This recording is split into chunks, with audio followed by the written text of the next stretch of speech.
نبی پاک علیہ السلام کا انداز کیا تھا کہ بی بی فاطمہ بیٹی ہیں، آج بیٹی کی ولادت پر لوگوں کے منہ پڑ جاتے ہیں، طبیعت خراب ہو جاتی ہے، بیٹی کو بوجھ سمجھتے ہیں کہ یا اللہ یہ ہو گئی اب پتہ نہیں کیا ہوگا۔ ارے اللہ کے بندو ابھی تو پیدا ہوئی ہے، ابھی سے شادی کی فکر؟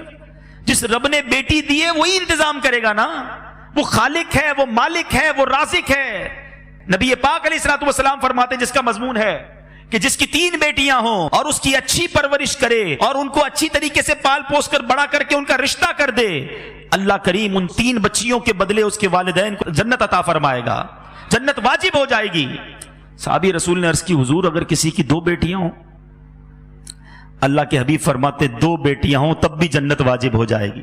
جب پہلی بار میں یہ حدیث پڑھ رہا تھا نا، میں سوچنے لگا میری تو 1 بیٹی ہے۔ صحابہ بھی کمال کے تھے، یقین کرو ہمارے کام آسان کر دیے۔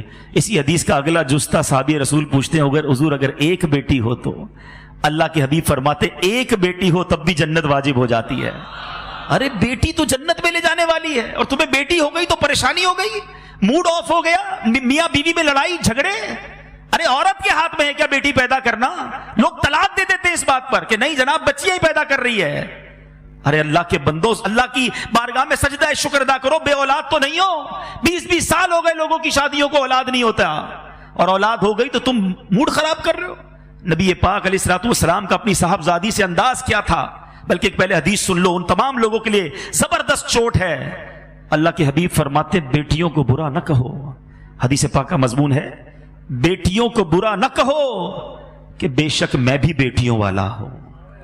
اللہ کے حبیب نے اپنے آپ کو صلی اللہ علیہ وسلم بیٹیوں والا کہا اور فرمایا یہ تو ماں باپ کے لیے بڑی محبت والیاں ہوتی ہیں۔ اور میرے میٹھے اسلامی بھائیوں، نبی پاک کا کیا ایٹیٹیوڈ تھا۔ خاتون جنت بی بی فاطمہ، نبی پاک اگر بیٹھے ہوتے اور بی بی فاطمہ آتی تو نبی پاک کھڑے ہو جاتے، بیٹی کے لیے کھڑے ہو جاتے، اپنی بیٹی کا ہاتھ چومتے۔ جدھر نبی پاک بیٹھے ہوتے ادھر بی بی فاطمہ کو بٹھاتے اپنی جگہ پر، اور جب نبی پاک بی بی فاطمہ کے پاس جاتے بی بی فاطمہ کھڑی ہو جاتی ہیں، پیارے آقا کا ہاتھ چومتی اور اپنی جگہ بٹھاتی۔ یہ ہے میرے آقا کی سیرت۔ سیکھو نا کہ بچوں سے پیار کیسے، بچیوں سے پیار کیسے۔